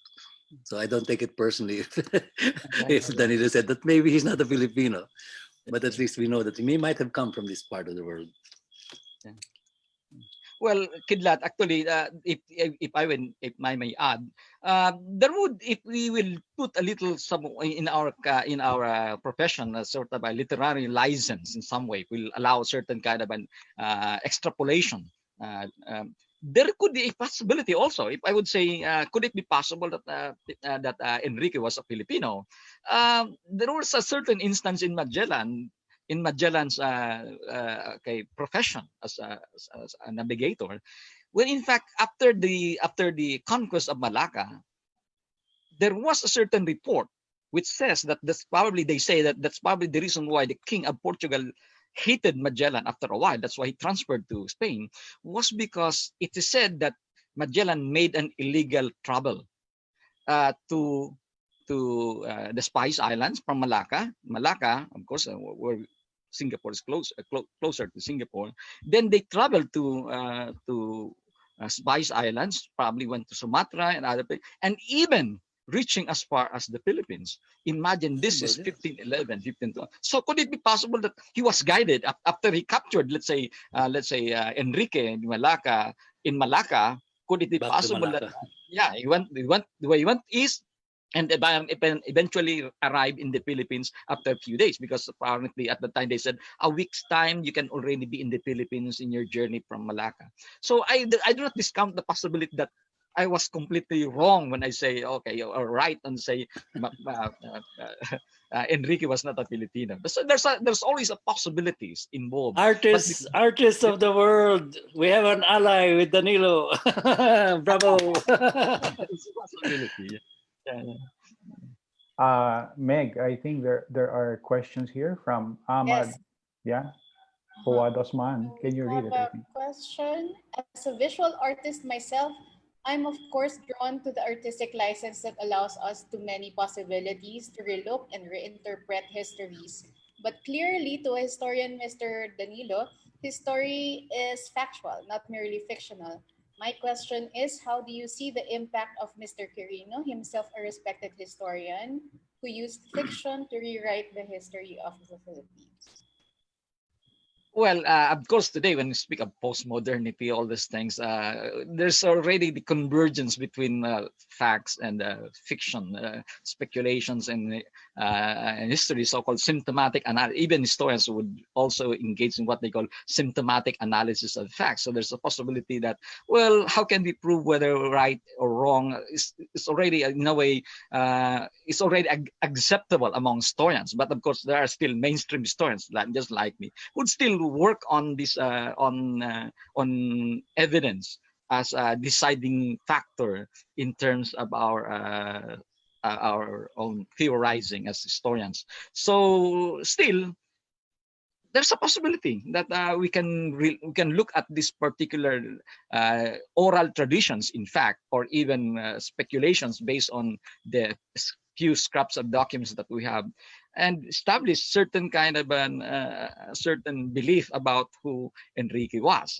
So I do not, I will say, I do not absolutely discount these literary elements in reconstructing our history. But again, the point is, can we prove that historically? I would say based on historical evidence. It's a different issue. But historians can allow such kind of interpretations to come into play in our historical analysis. Kumbaga, sir, you're not fixed in saying that Enrique is not Filipino, but it's more of what documents are available That's and true. what That's they true. are telling. Ayun. Yeah, We that's have right. another That's comment from Catherine De Sodas.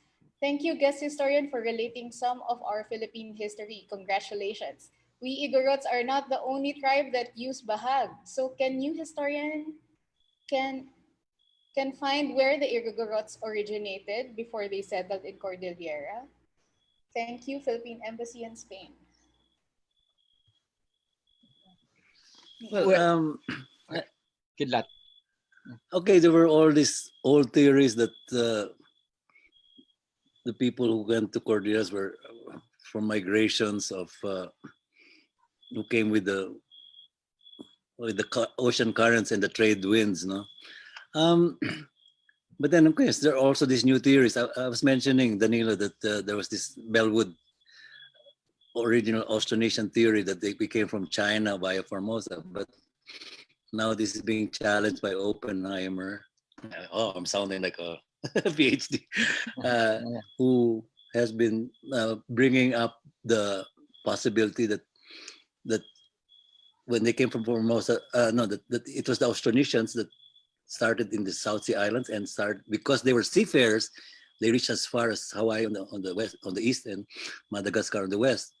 So, who arrived from which direction is that's going to be now interdisciplinary proving. It's storytelling, myths and mythologies, genetics, linguistics, etc. But the myths of the Cordillerans, they also talk about the Great Flood, no? That they were Bugan and Wagan were brother and sister, were left on top of the mountains after a great flood. So these are all now maybe lowering the credibility of the first people who said we came from there or they came from there. I think maybe there is a possibility that we were here already, and maybe just that the ice glacial melting pushed us higher and higher into the mountains out of necessity. But I don't know if we can prove ever whether we came from that island or from that archipelago. If I can answer that question, the Cordilleras believe that they were here all the time. Well, I think the question there, Kidlat, is I think it can only be answered by archaeologists, but it's very difficult to answer that from the perspective of historians. We rely only on, as I said, on written documents and evidence that have been in the what you call historical period. So probably the answer could come from the grounds, from genetics, or probably from other disciplines other than that of a historian.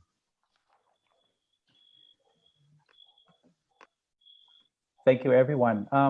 Before we proceed towards the end of the webinar, I would really like to ask all of you for your final message. I would like to give a few minutes to all our speakers. What final message would they like to impart to the viewers after watching this webinar on Enrique? And after sharing your views, what is the role of fiction? What is the role of history in molding the minds of our viewers, particularly our young watchers? So we can start with Rennie, then followed by Carla, Kidlat, and then finally with Prof. Danny.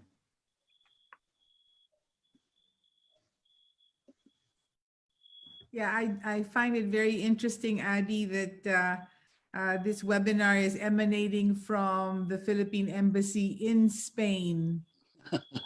Or Trojan horse. As it's been pointed out tonight, we have sort of been a slave to a colonial interpretation of our history. And that's why I'm so encouraged by these comments that have been filtered into this show from people who are naturally curious about Enrique and all that he represents. And I hope this is a touchstone or a starting point for Filipinos to start taking our own history in our own hands and interpreting our story through our own eyes. It's high time that we do that. Yeah, that's let Enrique be the starting point of a very fruitful conversation. Thanks. Yeah, I would like to say, when we were first discussing this webinar with Meg and Rennie, Meg, you actually brought up the why Filipinos love Korean dramas, particularly the historical Korean dramas. I have to admit, I am a fan of Korean historical dramas because I love the way the Koreans have picked up, like, for example, one of my favorites is this one called Saindang. And it's about this very obscure female Korean artist.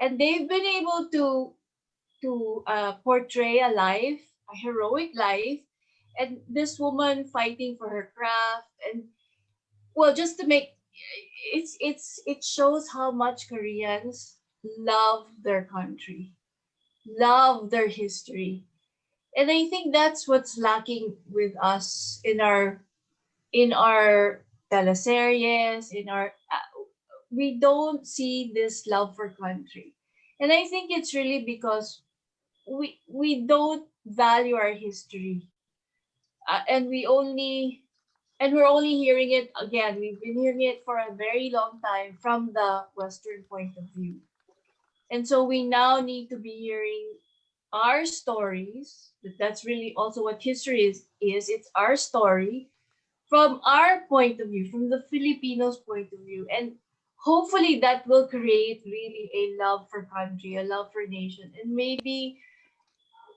it will help more in our education, in our progress, in our development as a nation. I think that's very important.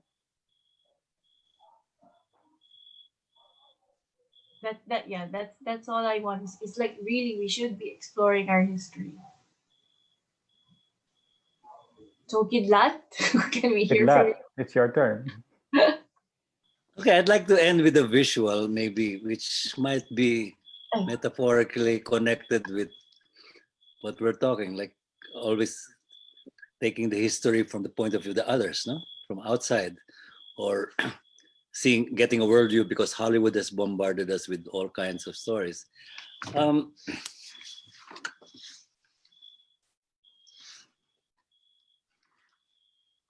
Let me show you this sculpture. He's on a boat, and this guy has a coat and tie, but he's wearing his tie down. It's the bahag, no? We Cordillerans say we wear the coat and tie, but we wear our tie around the waist. Anyway, if you recognize him a little bit more, I had this carving made. It's Jose Rizal. He's holding his Noli book. And I was inspired to do this because Ambet Ocampo was always asking the question, what's underneath the overcoat? Diba? What's underneath the overcoat? So I imagine that Rizal had this kind of a spiritual bahag. No, he was still connected with his indigenous roots, even if he was already a lowlander who had been Christianized or Hispanized in Spain. And today we are always admiring Jose Rizal for, wow, see Jose Rizal, he wrote novels in Espanol. Wow, Jose Rizal operated on his mother's eyes with Western ophthalmology. Wow, Magellan designed and built irrigation systems in Dapitan while he was in exile with Western engineering.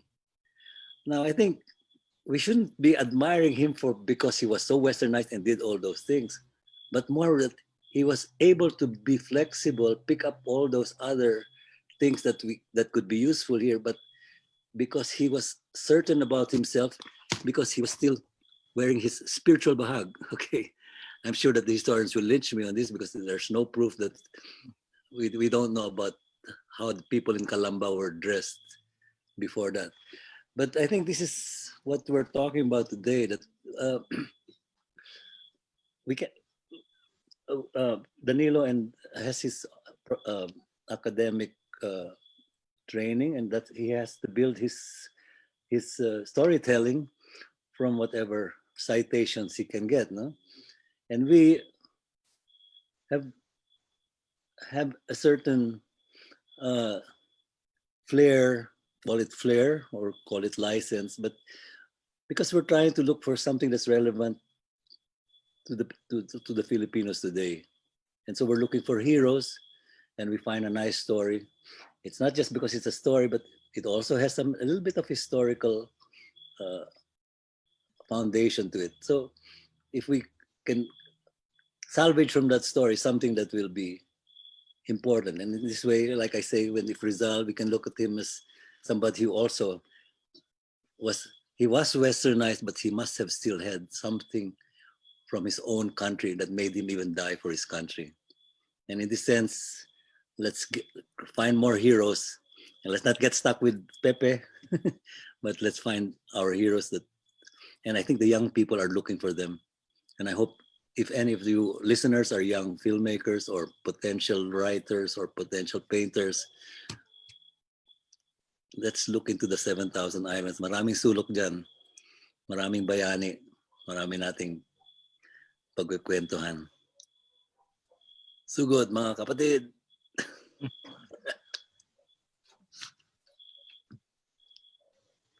Danny? Yeah, Meg, sorry. I could only say that I think today again, Enrique united us. 500 years ago, Enrique became the point of convergence of a cultural dialogue between the Europeans and the natives.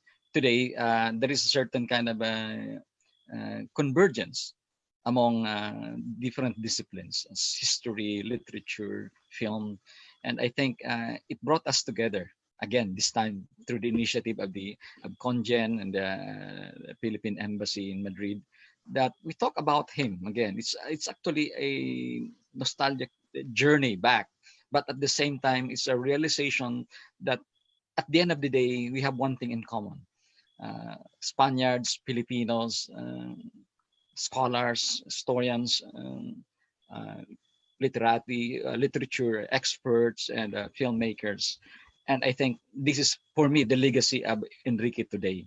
It brought us together and talk about him with all the freedom that we can master and in this particular dialogue regarding who Enrique was. Thank you very much. Meg, of course, I shouldn't forget you. Please share your thoughts. To recap lang siguro the discussion points from today, hoping that we have aspiring writers or creatives in our audience tonight or wherever you are in the world. So when we started discussing, it's interesting that we have a good mix. Here we have the creatives and we have a historian. So someone is fact-based, someone is more open to interpretations. Pero bottom line, if you want to start your journey into historical fiction, Carla pointed out that we should first get interested. Parang what of history ba do you want to document? Your interest will drive you to that material. Tapos, it was explained na Enrique was that interesting for us because his story is so open-ended. So that it's easy for the creatives to imagine and fill in the gaps, what could have been. Tapos it was pointed out then by Professor Danny that historians base their interpretations from evidence. And since interpretations can be subjective, it's open pa rin to, hindi dahil yun yung nakasulat sa document, yun na yung it's set in stone. It can still be explored further. I guess we hope that the audience can take away from this discussion that there's a lot of stories we can develop or take inspiration from, and hopefully we can tell another generation, like Rennie with the picture book of Enrique, Carla with the young adult novel. We have Kidlat with film, which hopefully we can view in full by next year. And then we have Professor Danny, who helps us see things through, see the facts as they are, and will push us to more possibilities. Hopefully, instead of putting walls in what we can write. I guess that's it. Hopefully, insightful then for our audience ang naging discussion tonight. Thank you, Meg. Actually, my daughter and I were working on this. If you can see, these are paper cutouts from the National Quincentennial Committee. You may download that from their website. No? So they're really trying to reach out to our young viewers and make them really interested in history. Um, Historians, writers, artists, all of you will continue to discuss whether indeed Enrique was the first to circumnavigate the world, um, whether he will be the first balikbayan, he is the first seafarer.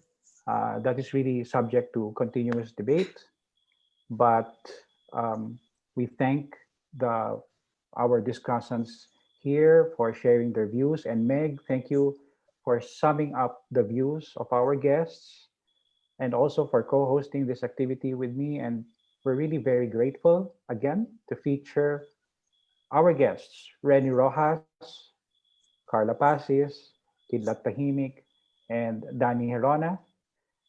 We hope that for this evening, at least, we have piqued your curiosity, we have stirred your imagination, and also, more importantly, we made you more interested in history, our history.